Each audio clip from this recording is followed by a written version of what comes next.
The summons. Sarah Okonkwo received the summons at 0300 hours, which was never a good sign. Nothing good ever happened at 3 in the morning on a diplomatic station. She was 56 years old, with gray-streaked black hair pulled into a practical bun and the kind of tired eyes that came from 20 years of mediating conflicts between species who often wanted to kill each other. She wore simple business attire, no medals, no fancy robes, just a plain gray suit that helped her blend into the background. That was her job. Be forgettable. Be neutral. Be the person nobody noticed until the fighting stopped. Ambassador Okonkwo, the message read, your presence is required immediately in Conference Room Alpha. The Zhan and the Karath delegations have agreed to one final negotiation. You have been selected as mediator. This is humanity's chance to prove its value to the Galactic Council. Do not fail us. Sarah stared at the screen and felt her stomach drop. The Zhan and the Karath had been at war for 300 years. Billions dead. Entire star systems destroyed. And somehow, impossibly, both sides had agreed to talk. With her. A human. A species barely a century old in galactic terms. This wasn't an opportunity. This was a trap. The enemies. Conference Room Alpha was designed to be neutral, white walls, comfortable temperature, lighting adjusted to suit multiple species' vision ranges. Two delegations sat on opposite sides of a long table, radiating hatred so intense Sarah could feel it like heat from a fire. The Zhen were tall and elegant, with pale blue skin and large black eyes that reflected no emotion. They communicated through a combination of spoken language and chemical signals that most species couldn't detect. Their culture valued logic, efficiency, and collective decision-making. The Karath were shorter and broader, covered in dark red scales with bright yellow eyes that burned with barely controlled rage. They spoke in growls and roars, their culture built on honor, individual achievement, and settling disputes through combat. They had nothing in common except 300 years of mutual slaughter. Ambassador Okonkwo. The lead Zhen, named Valshera, spoke without inflection.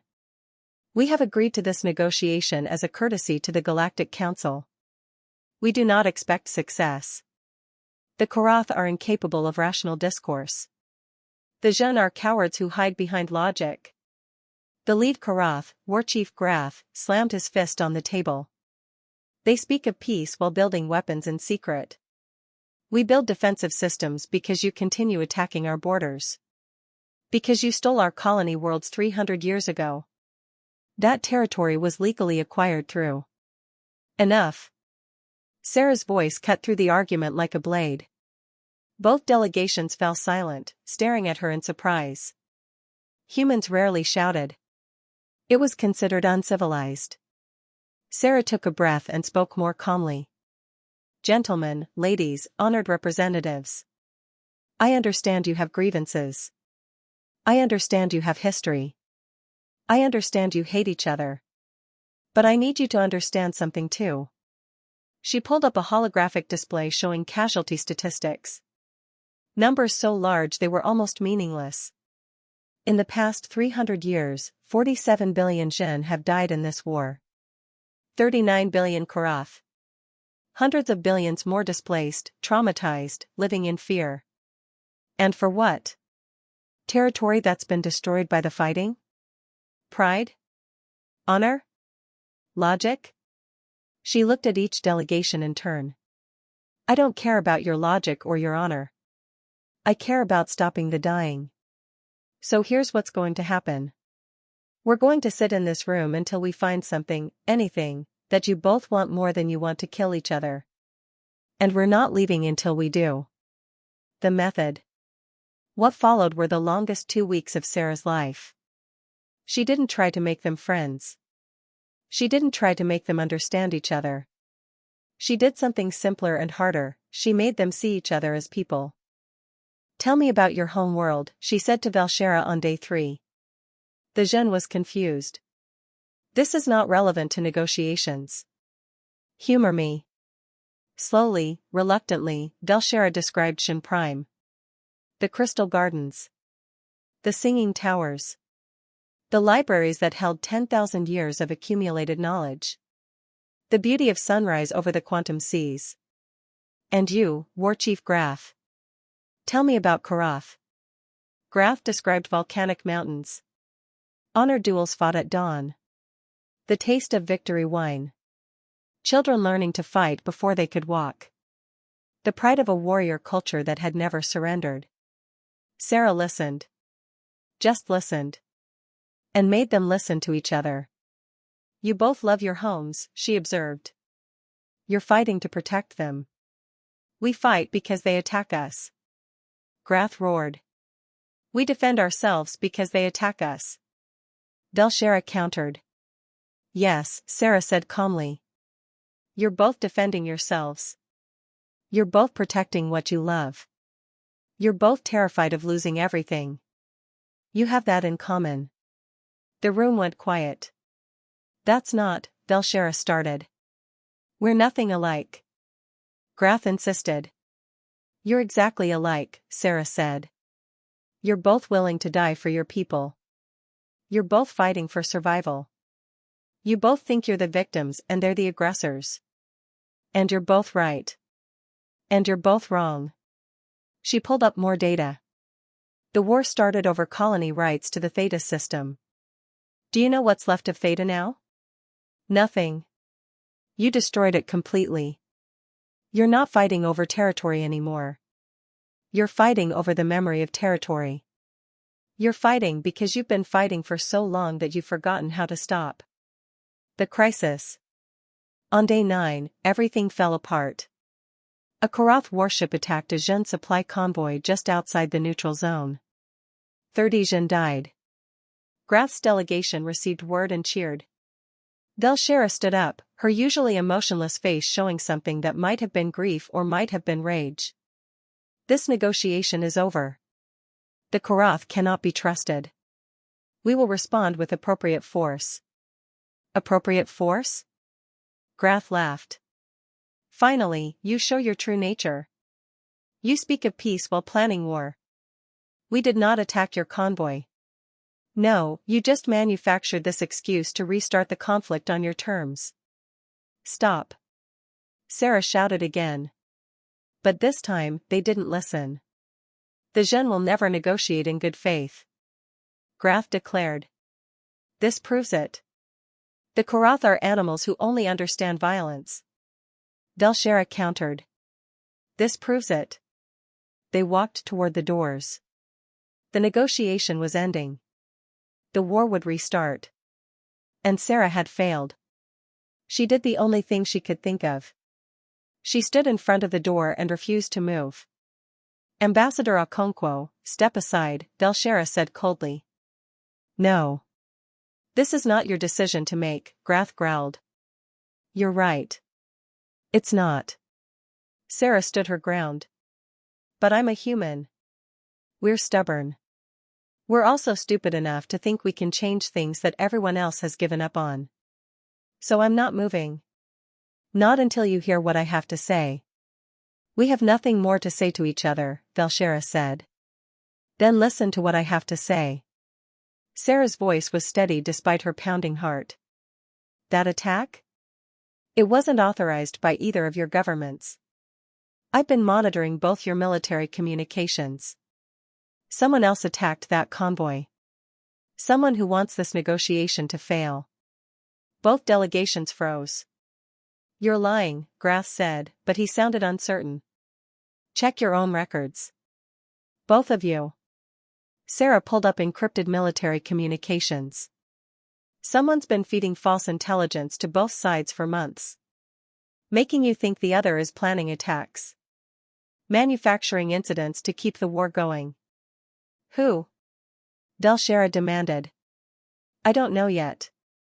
But I know this, someone is terrified of you making peace. And the only way to find out who is to keep negotiating. Together. The choice. Belshera and Graf looked at each other across the table. 300 years of hatred.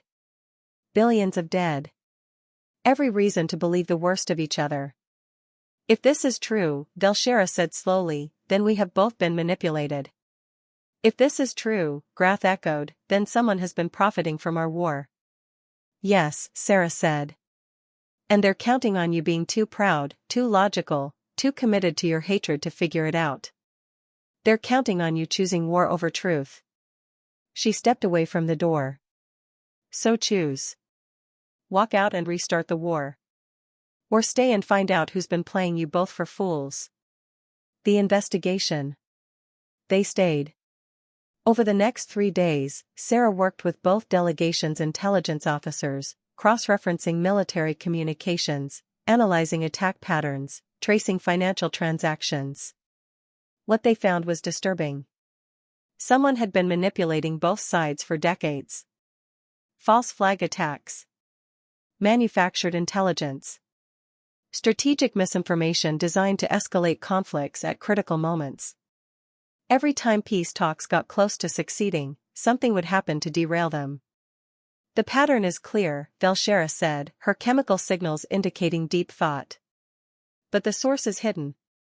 Whoever is orchestrating this has access to both our military networks and the skill to remain undetected.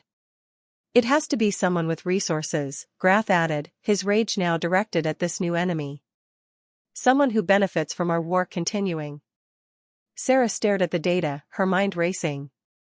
Then something clicked. Pull up the economic records, she said. Who's been selling weapons to both sides? The answer was shocking. The Merchants Consortium, a supposedly neutral trading alliance that did business with everyone. They'd been selling weapons to both the Zhan and the Karath for 300 years, carefully maintaining a balance of power so neither side could win. They've been profiting from our genocide, Velshera said, and for the first time, her voice carried emotion. Anger. They've been killing us for profit, Grath growled. Both of us. Sarah watched as something remarkable happened. The Zhan and Karath looked at each other across the table, not as enemies, but as fellow victims. We need proof, Sarah said. Something undeniable that we can present to the Galactic Council. I have contacts in the consortium, Grath admitted. Warriors who've done mercenary work. They might talk if approached correctly. Our intelligence network can trace financial flows, Velshera added. If the consortium has been manipulating military communications, there will be digital signatures. They were working together. After 300 years of war, they were actually cooperating. It took another week, but they found it. Complete records of the consortium's manipulation. Names, dates, transactions, communications. Everything needed to prove the conspiracy. The revelation. The presentation to the Galactic Council was broadcast across hundreds of worlds. Sarah stood between Velshera and Grath as they jointly revealed the evidence. For 300 years, Velshera said, the Zhan and Karath have been at war. We believed we were fighting for survival, for honor, for justice. We were wrong. We were fighting, Grath continued, because someone wanted us to fight. Because our war was profitable. Because the Merchants Consortium discovered that two evenly matched enemies who never quite win or lose are perfect customers. They presented the evidence. Every manufactured incident. Every false flag attack. Every manipulated communication. The council chamber erupted in shock and outrage. The consortium representatives tried to deny it, but the evidence was overwhelming. Within hours, their leadership was arrested. Their organization was disbanded. Their assets were frozen. And the Zhen-Karath war ended. Not with a final battle. Not with a negotiated surrender. But with both sides realizing they'd been fighting the wrong enemy all along. The aftermath. 3 months later, Sarah stood in her office on the diplomatic station, packing her belongings. The negotiation had succeeded beyond anyone's expectations. The Zhan and Karath hadn't just stopped fighting, they'd formed an alliance to rebuild what the war had destroyed. A knock on her door. Velshera and Grath entered together, an impossible sight that would have been unthinkable 6 months ago. Ambassador Okonkwo, Velshera said. We came to thank you. You don't need to thank me, Sarah replied. You did the hard work. You chose to see past your hatred. You gave us the choice, Graf said. You refused to let us give up. You showed us that sometimes the enemy you think you're fighting isn't the real enemy at all. And you showed us, Velshera added, that humans have a unique gift. You see patterns we miss because you're not locked into our ways of thinking. You mediate not by taking sides, but by helping both sides see the truth. Sarah smiled tiredly. I just did my job. Your job, Graf said, saved billions of lives. Both our governments have requested that you be appointed as permanent mediator between our species. We're building something new, a joint council, shared technology, combined defense. We need someone we both trust to help us navigate the challenges ahead. Sarah looked at them, these former enemies who were now partners, and realized what they were offering. Not just a job, but a chance to help build something unprecedented. Peace not based on victory or surrender, but on mutual recognition of shared humanity, shared personhood, shared victimhood turned into shared purpose. I accept, she said. On one condition. Name it, Velshera said. No more secrets. If we're building trust, we build it on truth. Complete truth. Even when it's uncomfortable. Graf laughed, a sound that would have been threatening 6 months ago but now just sounded amused. The human drives a hard bargain. Agreed. The legacy. 5 years later, the Zhenkorath Alliance had become a model for galactic cooperation. Other species watched in amazement as two civilizations that had nearly destroyed each other now built cities together, shared technology, and defended each other's borders. Sarah was there for all of it. The first joint colony. The first mixed military unit. The first generation of children born into peace, growing up with friends from the species that had killed their grandparents. It wasn't perfect. Old hatreds didn't disappear overnight. There were incidents, conflicts, moments when it seemed like everything might fall apart. But each time, Sarah was there, helping both sides remember what they'd learned. That the enemy you think you're fighting might not be the real enemy.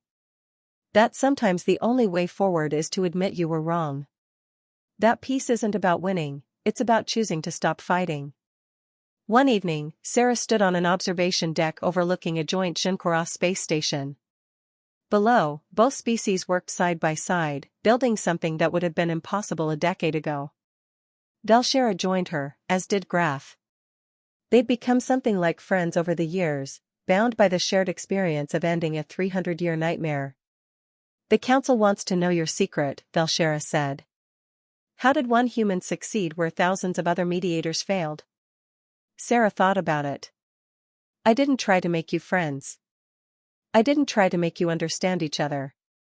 I just made you see that you had a choice, keep fighting the enemy you thought you had, or find the real enemy you both shared. And what if there had been no conspiracy? Graf asked. What if we'd just been killing each other for territory, for honor, for all the usual reasons? Then I would have found something else you had in common, Sarah said simply.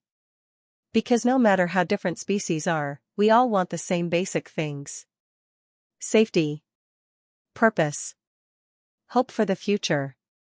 My job isn't to pick sides. It's to help you see that you're not as different as you think. She smiled at the station below. Humans are good at that. We've spent most of our history fighting ourselves. We know how stupid and wasteful it is. Maybe that's our gift to the galaxy, the hard-earned knowledge that peace is always possible if you're willing to choose it. And across the galaxy, in conference rooms and negotiation chambers, human mediators used Sarah's methods to help other species find their way to peace. Not through force or clever diplomacy, but through the simple revolutionary act of refusing to choose sides and insisting that everyone choose truth instead.